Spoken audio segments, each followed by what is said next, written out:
baik.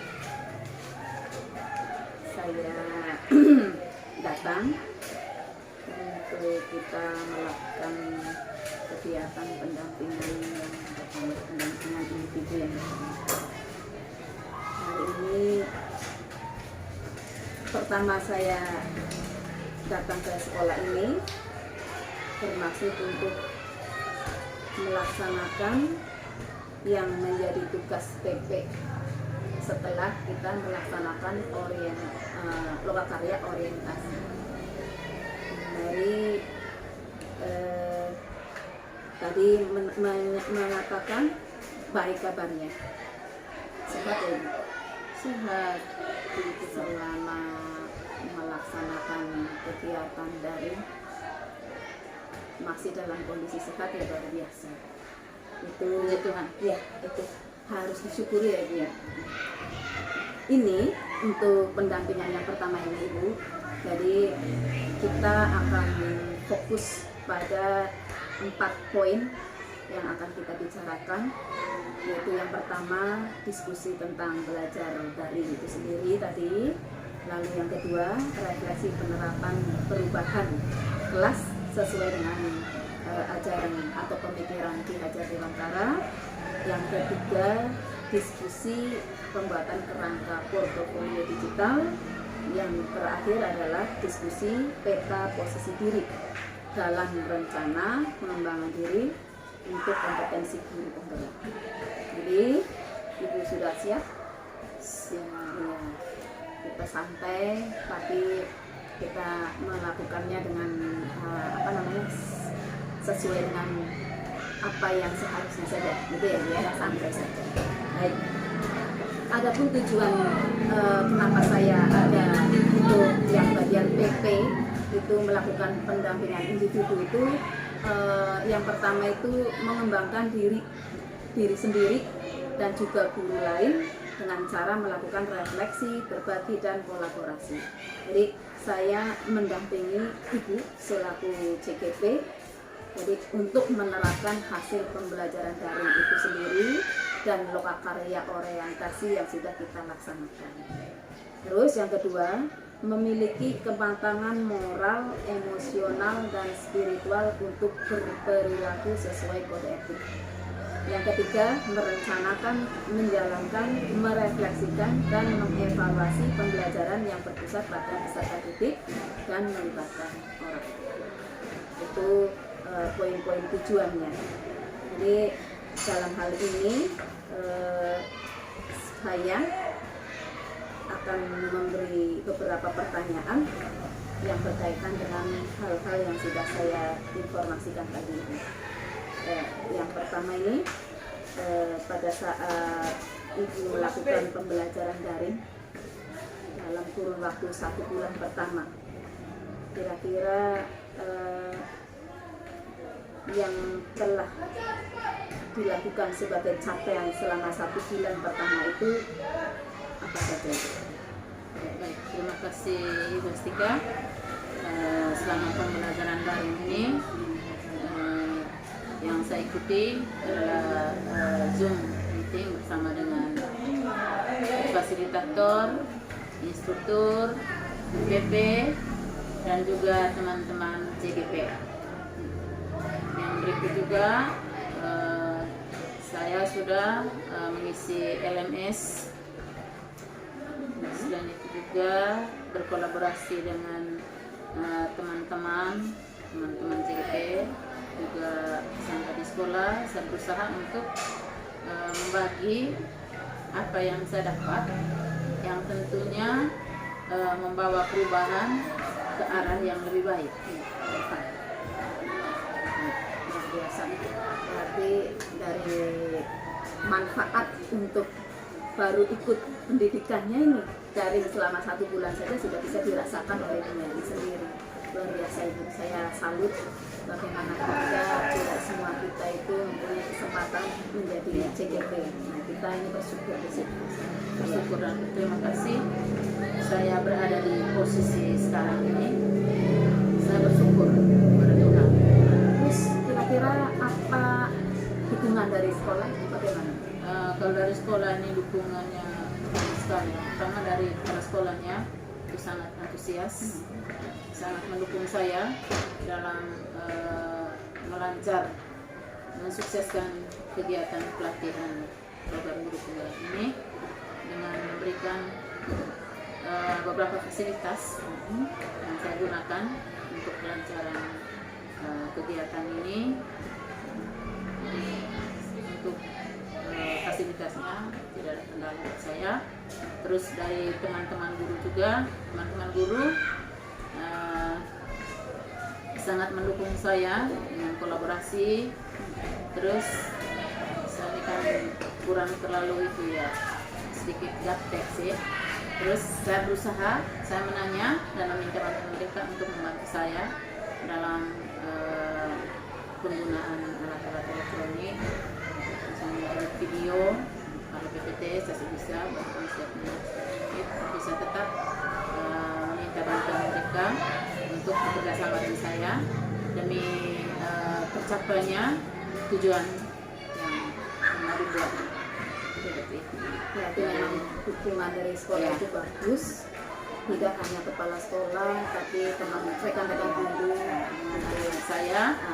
Jadi setelah saya ikut lokal karya orientasi kemarin, pas masuk di pelatihan, saya informasikan ke mereka karena mereka harus tahu juga bagaimana posisi saya sekarang. Ya, kalau sesewaktu saya tidak masuk kelas, terus saya berikan tugas dan mereka mengerjakan tugas itu berarti mereka mendukung saya untuk mengembangkan diri saya, bukan hanya sebatas guru saja, tapi guru penggerak yang bisa menggerakkan orang lain, menggerakkan diri sendiri, seperti itu. Mau bergerak juga. Iya, betul. Luar biasa ya Ibu. Terima kasih. Kita lanjut yang ada kaitannya dengan lokakarya orientasi kemarin. Jadi yang sudah pernah kita bahas di lokakarya itu kan ada kaitannya dengan harapan, kekhawatiran. Itu dulu pernah kita diskusikan di sana. Nah, sekarang yang pertama yang ingin saya tanyakan adalah setelah melakukan pembelajaran daring selama 1 bulan ini bersama fasilitator, bagaimana harapan dan kekhawatiran yang Ibu Mary mungkin masih punya? Silakan ini. Baik, harapan saya bisa mengikuti rangkaian kegiatan ini dari awal sampai akhir dan memperoleh hasil yang sangat memuaskan, Dari apapun caranya, jadi segala rintangan yang saya hadapi, saya harus cari jalan keluarnya demi pencapaian tujuan yang saya impikan, seperti itu. Kalau tantangannya, yang pertama kekhawatirannya saya takut kalau misalnya sementara proses pelatihan berlangsung itu ada kedupaan, ada sakit keluarga yang terdekat begitu. Yang berikut juga membagi waktu antara di sekolah, di rumah juga dengan mengikuti PPGP ini. Yang berikut juga sebagai pribadi juga saya khawatir mungkin ada teman-teman yang tidak mendukung begitu untuk kegiatan ini. Itu kekhawatiran saya. Berarti kalau saya boleh simpulkan, harapannya mudah-mudahan bisa lulus dengan sangat memuaskan. Yang kedua tadi untuk khawatiran yang masuk akal juga sih itu. Kalau ada duka, ada sakit sendiri, itu memang ya menjadi khawatir kita kalau ada seperti itu. Terus tadi Ibu bilang mungkin ada yang berkaitan dengan teman yang tidak mendukung, terus tidak bisa membagi waktu karena Ibu Mary tadi di rumah tangga mengajar, apalagi ada pendidikan ini. Ya. Jadi itu ya dia. Terus ini dengan apa? Takut kalau jaringan yang error. Iya, gitu. Sinyal juga menjadi salah satu yang mengkhawatirkan. Iya. Baik Ibu. Iya. Dan selanjutnya dari kekhawatiran ini apa saja yang belum Ibu rasakan terjadi? Ada kan khawatir-khawatir tadi itu sudah ada, hanya belum terjadi. Itu ada atau tidak? Atau memang semuanya itu tidak terjadi? Untuk kekhawatiran saya yang terjadi itu kemarin itu dengan jaringan Masih yang itu ya. terjadi untuk dukungan teman, karena memang yang kami ini saya melakukan kolaborasinya dengan kaur kesiswaan, guru mata pelajaran, memang tidak semua, tapi kan untuk kolaborasi itu sudah dijalankan dengan baik. Kan harapannya ke depan tetap seperti itu. Dari kekhawatiran saya yang saya alami kemarin untuk sementara ya, di sinyal jaringan. Mudah-mudahan itu saja. Amin. Ya. Dan itu pun khawatir yang tidak selamanya terjadi gitu ya Ibu ya. Baik. Selanjutnya Ibu, ini saya menanyakan ke apa saja harapan-harapan yang sudah terwujud setelah pembelajaran selama 1 bulan, dan dari pembelajaran yang 1 bulan daring ini mungkin timbul lagi harapan yang lain, bukan harapan yang tadi, bukan harapan yang muncul berikutnya, mungkin ada, itu bisa diceritakan. Baik, terkait dengan harapan itu dari yang saya sampaikan tadi, jelas masih ada harapan lain yang muncul sama ini. Pertama itu saya terus terang dari kegiatan ini saya bisa merefleksi diri saya untuk mengevaluasi sejauh mana kegiatan yang saya lakukan, pencapaiannya, terus tantangannya, dan solusinya. Jadi saya mampu berefleksi diri dan pelan-pelan mengubah saya punya mindset tentang pola pembelajaran di kelas dan juga di luar kelas. Kalau yang di dalam kelas itu selama ini yang muncul itu bahwa anak-anak itu ceria, senang mengikuti pembelajaran, karena saya selalu menekankan tentang potensi yang mereka miliki. Mereka harus pelan-pelan keluarkan, munculkan, supaya nanti saya sebagai seorang guru bisa mempertebal hal-hal baik yang mereka miliki. Saya akan pertebalkan itu juga untuk masa depan mereka. Itu saya bilang, jangan takut salah. Saya selalu mendorong anak-anak, jangan takut salah, karena tidak ada manusia yang sempurna. Justru kalau kamu membuat sebuah kesalahan, itu menjadi bahan perenungan, refleksi. Saya kemarin buat ini, tidak boleh dibuat lagi, karena itu tidak memberikan dampak positif, baik bagi orang lain maupun bagi diri sendiri. Jadi anak-anak selama ini mereka senang untuk pelajaran. Bahkan kalau misalnya satu kali dia masuk, mereka sempat tanya bagaimana, sudah ditangani ya. Ya, saya bersyukur bahwa anak-anak itu merindukan saya. Tapi harapan Ibu Mary untuk mengubah mindset sendiri itu sudah terwujud ya, sudah. Iya, ya minimal sudah mulai terbentuk. Iya, Saya berusaha. Lalu harapan yang muncul berikutnya tadi ingin apa begitu? Saya juga mau supaya apa yang saya miliki saya bisa berbagi kepada lingkungan di sekitar saya, di ekosistem sekolah, kepada kepala sekolah, dengan guru, anak-anak saya. Seperti itu. Terus juga kemarin memang untuk pertemuan saya langsung memberikan tips kepada teman-teman saya bahwa refleksi diri itu sangat penting. Dari refleksi diri itu kita bisa menilai seperti apa saya, bagaimana apa yang saya buat, apakah sudah baik bagi orang lain dan juga bagi pribadi. Seperti itu. Yang berikut ke depannya saya berharap bahwa teman-teman saya bisa bekerja sama, berkolaborasi dengan saya demi peningkatan keprofesionalan sebagai seorang guru dan untuk kebahagiaan, untuk keberhasilan anak-anak di masa depan. Lihat itu harapan yang mulia, mudah-mudahan terwujud. Amin. Baik Ibu, kita lanjutkan. Yang ada kaitannya dengan materi modul 1.1 dan 1.2. Jadi kemarin kan yang elaborasi ya, baru hari kemarin memasuki modul 1.2 untuk elaborasi. Jadi ada perubahan di ruang kelas sesuai pemikiran Ki Hajar Dewantara. Itu ada di 1.1. Ya. Kira-kira yang pertama pertanyaan saya, berdasarkan pembelajaran mengenai filosofi pendidikan yang sudah Ibu pelajari, apa perubahan yang dilakukan Ibu itu di ruang kelas supaya selaras dengan konsep atau pemikiran Ki Hajar Dewantara? Ya, baik, terima kasih.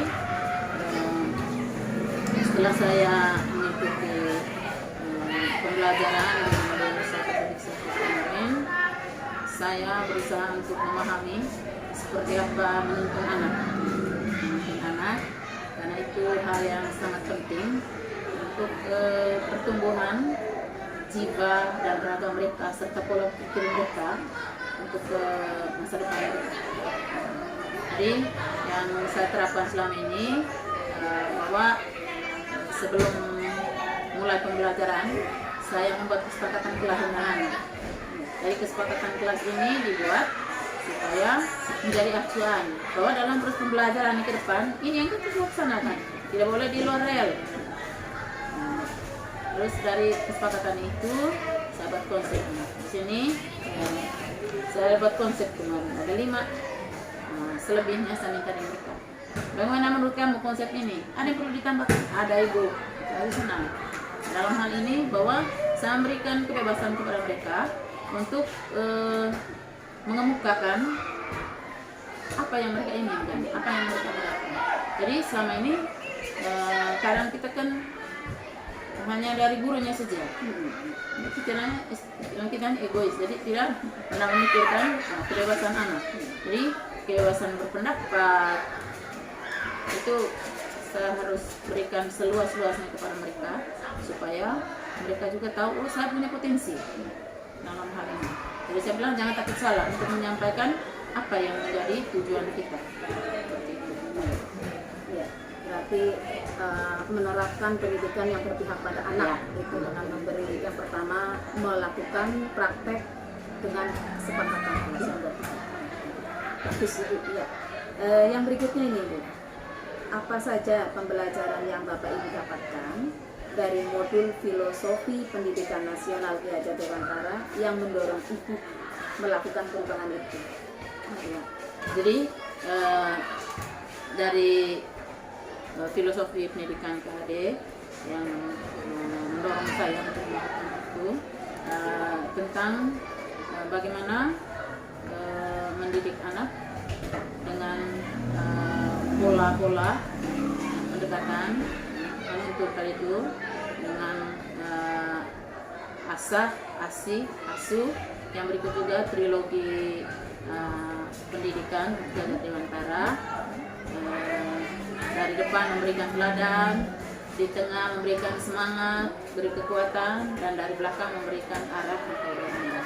Jadi selama ini saya berusaha untuk menerapkan itu, dan buktinya bahwa anak-anak saya kalau dalam proses pembelajaran mereka sudah berani untuk mempresentasikan hasil diskusi di depan kelas, baru teman yang lain bisa menanggapi.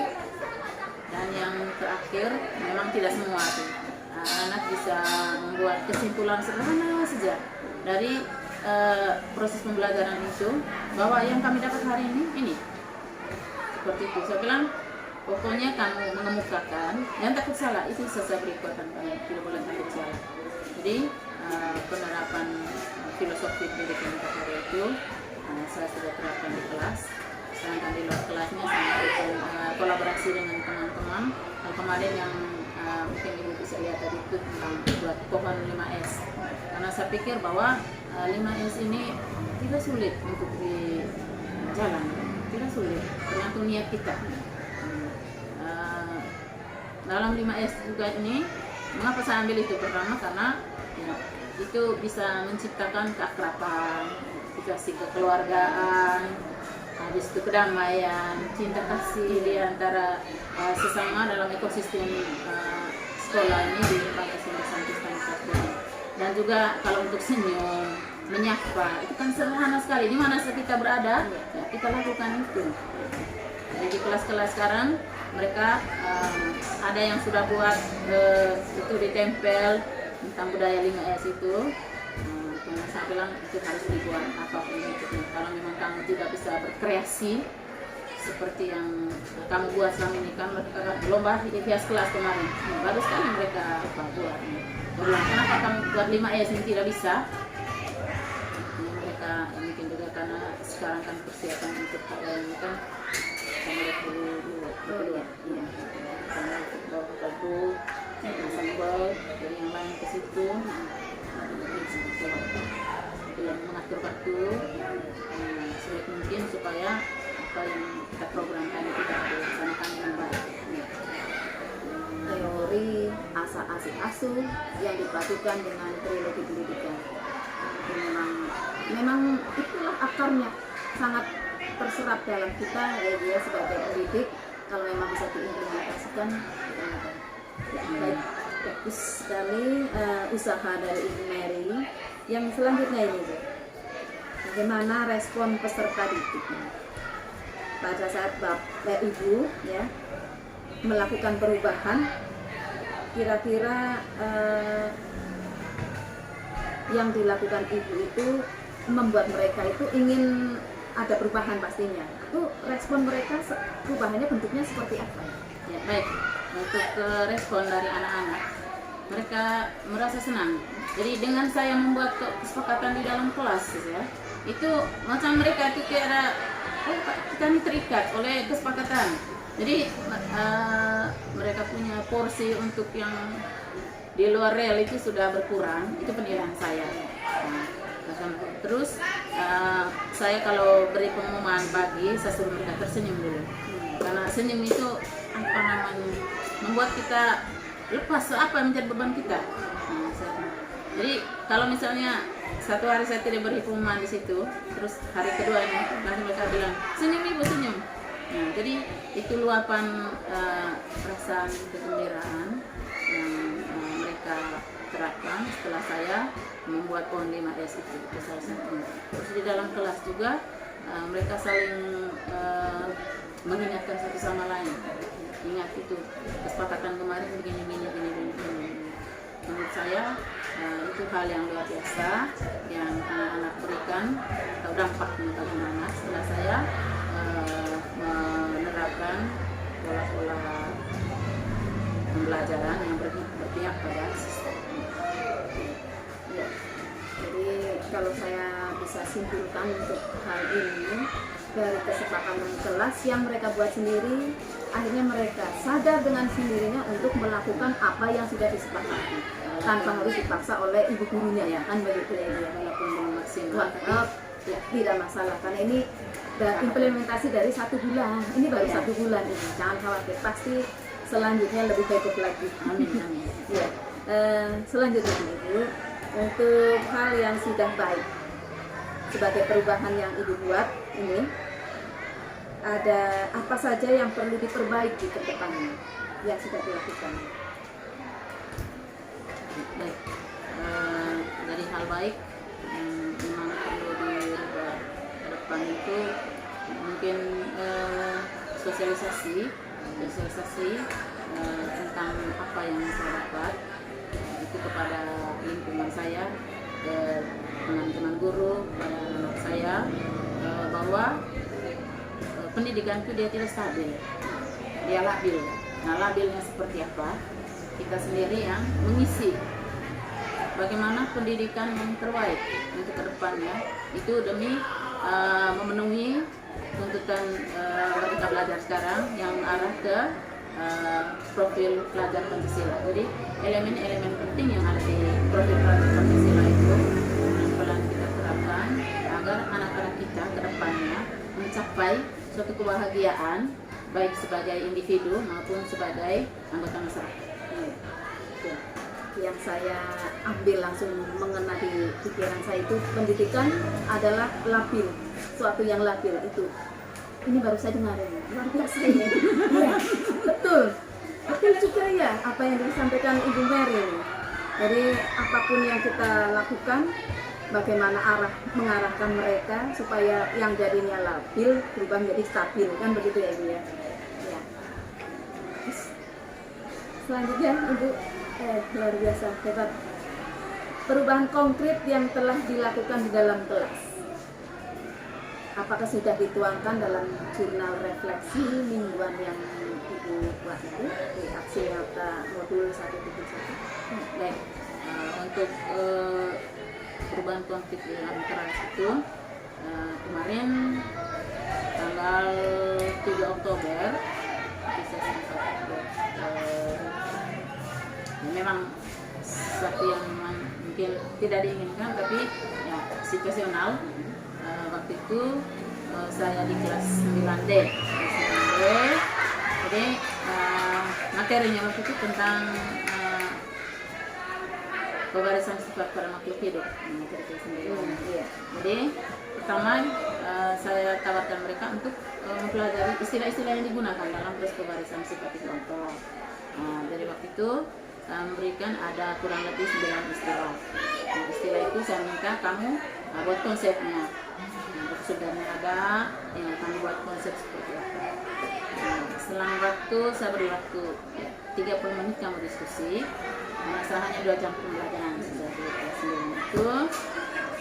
Selang waktu itu lagi 10 menit saya ingatkan mereka anak-anak kurang 10 menit kita masuk di presentasi. Jadi kita harus menghargai waktu itu. Sampai menit ke 30 dari waktu yang saya berikan saya tanya bagaimana? Ada yang sudah? Langsung mereka sama-sama belum Ibu. Terus saya bilang dari tadi buat apa saja? Ya, saya sudah mulai ya, nadanya sudah tinggi begitu. Terus saya bilang kalau gitu saya beri waktu 5 menit lagi. Selang waktu itu juga saya tanya bagaimana sudah? Mereka tidak jawab sudah. Saya semakin marah. Saya bilang kalau sebentar kamu juga tidak jawab, terus saya mau memulainya dari mana? Sudah selesai atau belum? Belum Ibu. Lama sudah mulai nada sudah semakin tinggi nadanya nih. Selang itu saya coba tawarkan lagi. Masa dari tadi ini belum selesai juga. Ya, maju sudah. Tidak ada yang berani maju. Pas saya lama menunggu, saya bilang kalau kamu tidak mau maju, nanti kamu cari guru lain saja untuk mengajar. Karena mungkin selama ini kamu tidak suka dengan metode yang saya berikan, nanti kamu cari guru lain. Mereka tambah dia bersuara. Pas bel istirahat, saya langsung keluar. Saya bilang, ya, silakan kamu nanti cari guru lain saja. Saya keluar kelas, sampai di meja, diam saja. Kebetulan teman di sebelah itu balik kelas mereka. Saya sempat kasih tahu dia bahwa tadi situasi kelasnya paling Ibu begini. Selang berapa menit 2 orang mereka datang terus tahu Ibu kami punya tadi tinggal 1 nomor yang belum. Terus saya bilang pada tadi kamu tuh kasih tahu kami takut. Terus itu susah karena memang saya punya nada tadi terlalu tinggi sehingga mereka takut juga untuk menyampaikan apa yang mereka alami. Jadi dari pembelajaran seperti itu mungkin pengaruh saya emosi. Jadi saya pelan-pelan untuk bisa mengontrol emosi bagaimana caranya. Kalau kemarin cara kerja otak yang cepat, yang lambat, ya pelan-pelan jadi usahakan supaya kedepannya ya, antara keduanya itu yang lebih dominannya itu yang cara kerja otak lambat itu, sehingga segala sesuatunya dicerna dengan baik. Karena kalau kasus itu, kalau saya tidak emosi kemarin, pasti saya tanya ke mereka di dalam kelas, berapa nomor yang sudah atau berapa nomor yang belum. Karena saya tidak membukanya, mereka juga tidak mau memulai itu. Jadi kematangan emosional sangat penting untuk kita mengambil sikap, kita lakukan apa yang kita lakukan. Berarti intinya refleksi untuk Ibu Mary adalah mengolah emosional. Emosinya Ibu diolah bagaimana caranya supaya memberikan nuansa atau suasana belajar yang lebih menyenangkan supaya anak tidak merasa takut itu tadi. Iya. Ya, itu pertanyaan terakhir yang berkaitan dengan modul 1.1 dan 1.2. Yang selanjutnya Ibu, kita lanjutkan perbincangan kita berkaitan dengan portofolio. Ya, portofolio yang dibuat Ibu itu kan berdasarkan panduan. Ya, untuk mengetahui kerangka portofolio yang Ibu buat itu biasanya ada tahap-tahapnya. Bagaimana caranya? Itu kan pokoknya prosedurnya ada. Yang saya tanyakan ini, Ibu sudah membuat portofolio digital. Oh ya. Iya. Kira-kira media atau platform apa yang Ibu gunakan untuk membuat portofolio digital? Baik, kalau kemarin yang saya buat itu di Google Drive kemarin. Saya minta bantuannya Ibus untuk kami sama-sama buat itu. Terus selama ini juga kalau saya mengalami kendala dalam upload tugas, biasanya saya minta teman guru Pak Roni, teman guru juga ini. Jadi saya pada prinsipnya kalau memang saya mengalami kesulitan atau ada hal-hal yang saya tidak tahu, saya berusaha untuk meningkatkan kemampuan bertanya saya. Karena saya yakin bahwa dengan meningkatkan kemampuan bertanya saya, itu membantu saya untuk keluar dari kesulitan yang saya alami. Kemarin ada beberapa tugas yang saya sudah masukkan di portfolio digital Drive. Saya sudah masukkan. Tugas-tugas itu dalam bentuk PPT mungkin ya? Ya, PPT, video, medianya itu ya, itu sudah itu. Selanjutnya Ibu, komponen apa saja yang dituangkan di dalam portofolio digital? Yang kemarin yang sudah ada yang dimasukkan. Oh iya, kemarin itu di modul 1.1 itu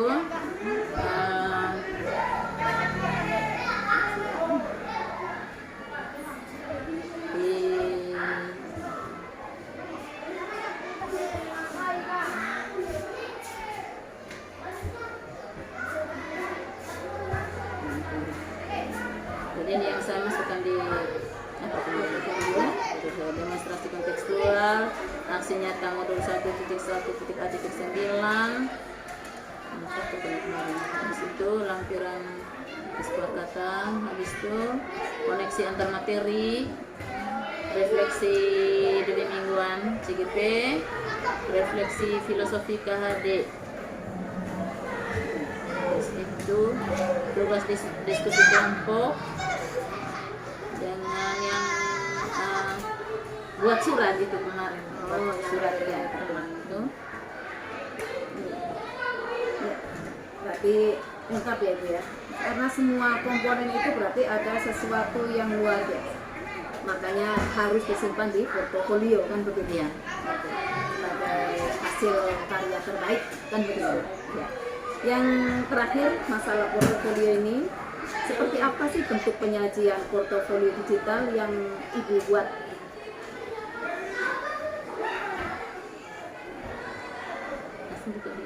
Boleh?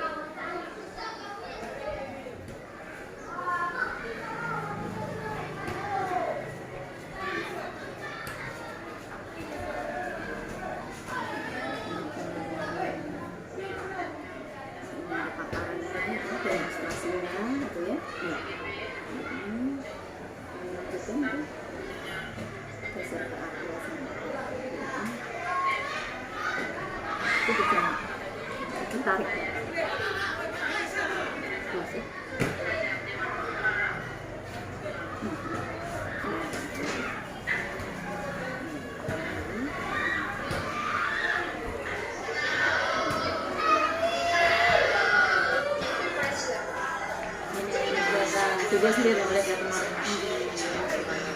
Ada praktek ya dia.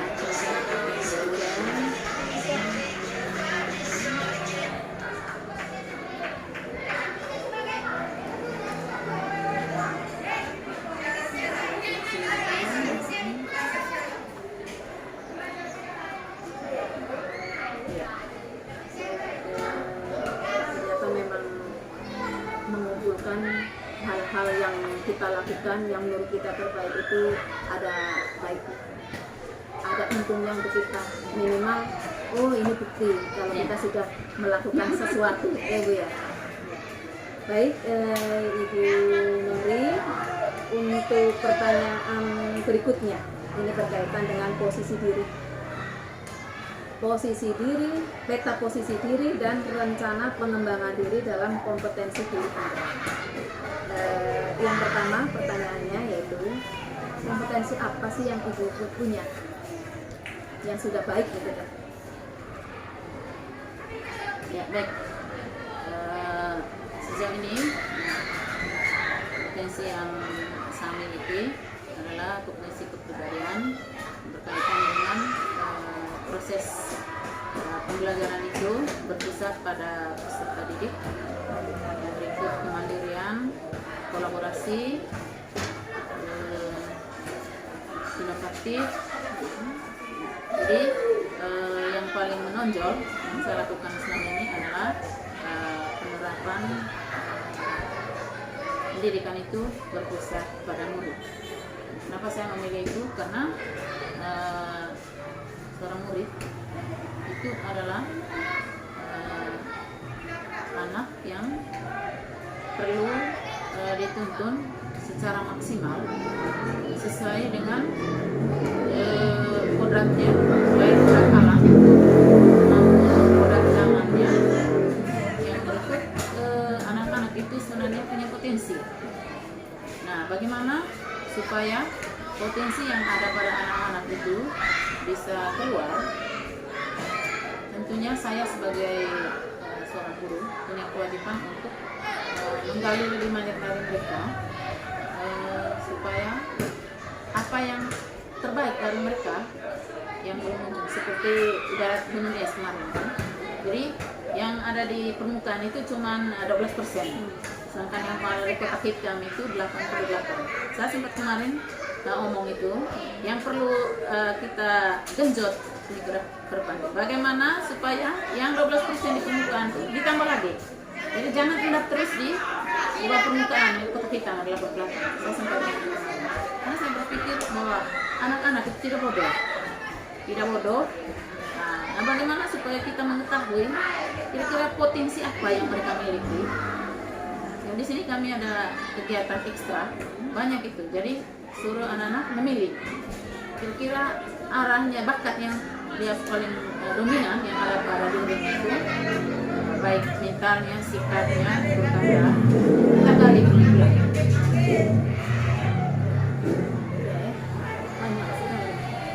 Dan itulah kompetensi yang Ibu Mary miliki. Yang paling menonjol itu ya tentang bagaimana cara menerapkan pembelajaran yang ada. Baik, yang berikutnya Ibu, kompetensi apa yang perlu ditingkatkan? Oh ya, baik. Kemarin pada refleksi setelah ruang kolaborasi kemarin, kita disuruh buat surat untuk teman yang memang menginspirasi kita. Jadi terus terang Ibu Tika, saya ini kan orangnya adaptif. Jadi mungkin di sini yang saya perlu tingkatkan itu di inovasinya, di potensi inovasi. Sehingga kemarin saya sempat berpikir bahwa ini harus saya tingkatkan. Bagaimana caranya? Karena sekarang ini kan anak-anak dituntut untuk mendapatkan pendidikan sesuai dengan kodrat zamannya. Sekarang kan zaman digital. Kalau anak-anaknya bisa, kenapa gurunya tidak bisa? Artinya dalam tanda petik. Kemarin saya tampilkan video mereka edit sendiri itu video. Saya terus terang saya belum bisa video ini belum bisa. Kalau yang akur foto kasih apa itu sudah bisa.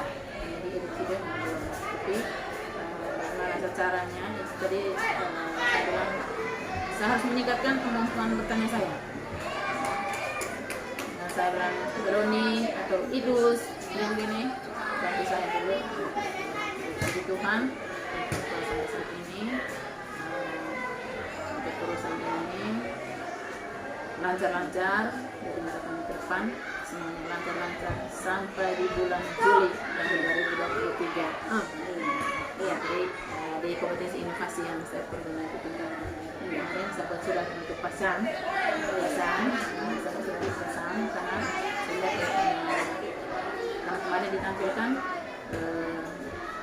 nilai-nilai yang dimiliki selama ini yang sudah melekat itu apa pokoknya yang basic tentang pembuatan media pembelajaran berbasis media tertarik hal itu. Saya buat surat kemarin bahwa pelaksanaan kompetisi inovasi Indonesia menginspirasi saya untuk saya nanti bisa kembangkan untuk kompetisi inovasi. Semangat Ibu Mary, niat Ibu Mary untuk mengembangkan kompetensi yang menurut Ibu Mary perlu ditingkatkan itu luar biasa. Yang penting kemauan itu dulu. Saya rasa Ibu Mary akan bisa.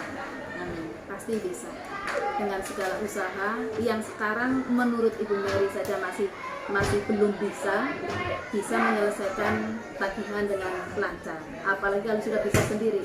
Saya yakin dengan kemauan niat Ibu yang baik untuk meningkatkan itu saja sudah akan mendukung sekali.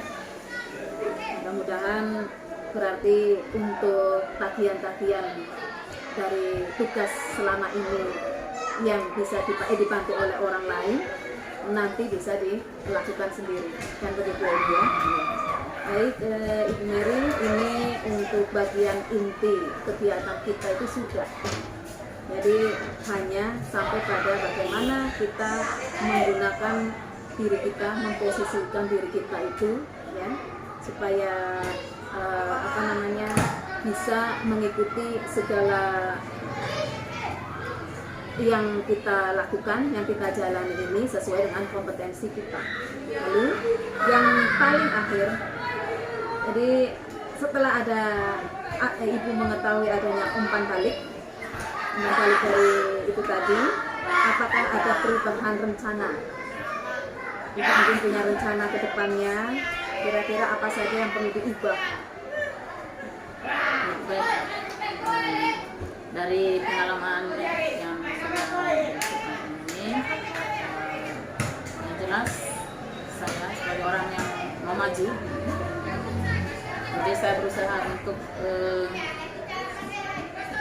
menambah wawasan saya, menambah pengetahuan saya tentang hal-hal yang perlu saya kembangkan, lebih khusus tadi di bagian inovasi pembelajaran, karena memang jadi saya berusaha untuk belajar dari orang lain yang lebih tahu tentang hal-hal yang saya belum tahu. Jadi saya berusaha untuk belajar itu. Mudah-mudahan ke depannya saya kurangi porsi saya untuk minta bantuan ke teman-teman saya untuk menyelesaikan segala tugas dan tanggung jawab yang dipercayakan kepada saya yang berkaitan dengan digitalisasi ini. Baik, iya, harapannya ya, saya ikut mendoakan apa yang menjadi niat baik, keinginan maju dari Ibu Mary itu akan terlaksana dengan lancar. Amin. Dan bisa berimbas pada ekosistem sekolah, ekosistem pendidikan yang ada di sini dan di masyarakat. Jadi sebagai bagian penutup atau bagian akhir kegiatan pendampingan saya kali ini bagian langsung ke saya ini. Dari apa pembelajaran atau ide baru dari Ibu yang didapatkan setelah sesi pendampingan ini. Ya, baik. Yang pertama, saya menyampaikan terima kasih atas pendampingan yang Ibu berikan kepada saya. Saya rasa ini bukan yang pertama, tapi sebelumnya juga saya merasakan bahwa Mbak Sika kompeten untuk mendampingi orang lain. Dari CKS kemarin saya rasakan itu.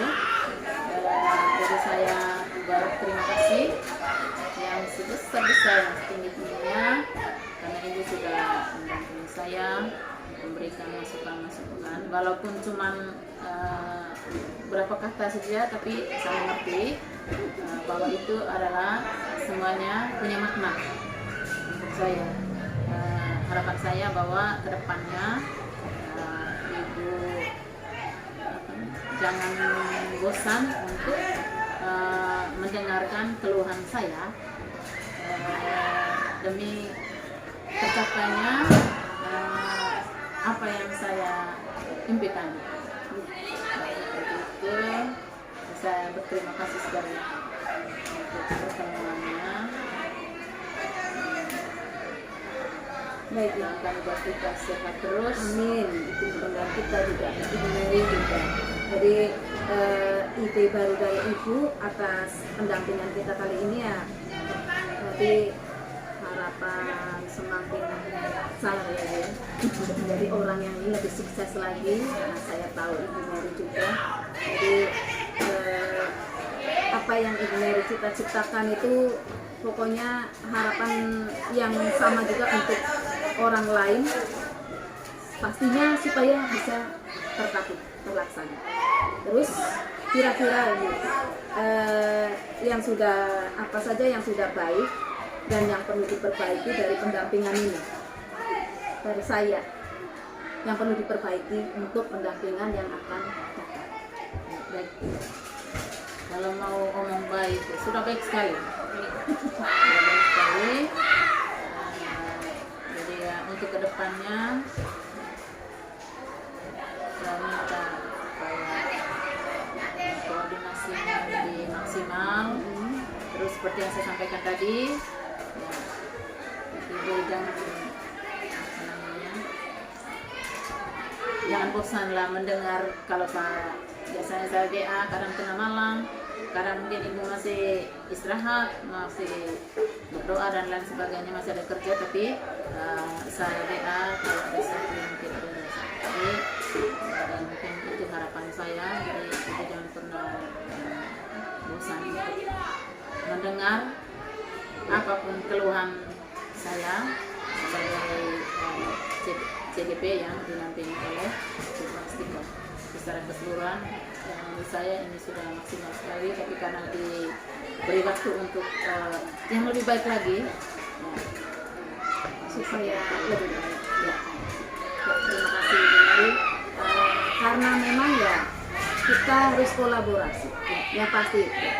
Jadi saya di sini posisinya mendampingi apapun yang teman-teman CGP perlukan. Kalau memerlukan saya ya saya akan berusaha selalu dalam bentuk apa saja kan begitu. Ibu Mary, saya sangat berterima kasih untuk pertemuan kali ini, dan saya sangat mengapresiasi bukti nyata yang Ibu sudah lakukan, aksi nyata yang Ibu sudah berbuat dari pembelajaran daring, modul-modul yang sudah dilakukan. Mudah-mudahan kedepannya akan semakin lancar, apapun kendalanya juga bisa dilewati, tidak ada lagi kekhawatiran ya Ibu ya, dan portofolio yang ada di dalamnya lebih menarik, pastinya seperti itu. Terima kasih Ibu Mary. Saya rasa ini waktunya kita menutup kegiatan untuk pendampingan individu yang pertama. Kita ketemu lagi di pendampingan selanjutnya, tetapi ada pertemuan di Lokakarya yang pertama ya. Kita tunggu itu. Bersama-sama kita berkolaborasi pada Lokakarya yang pertama. Terima kasih untuk waktunya. Mudah-mudahan sukses. amin. Jangan pernah menyerah. Terima kasih. Selamat siang.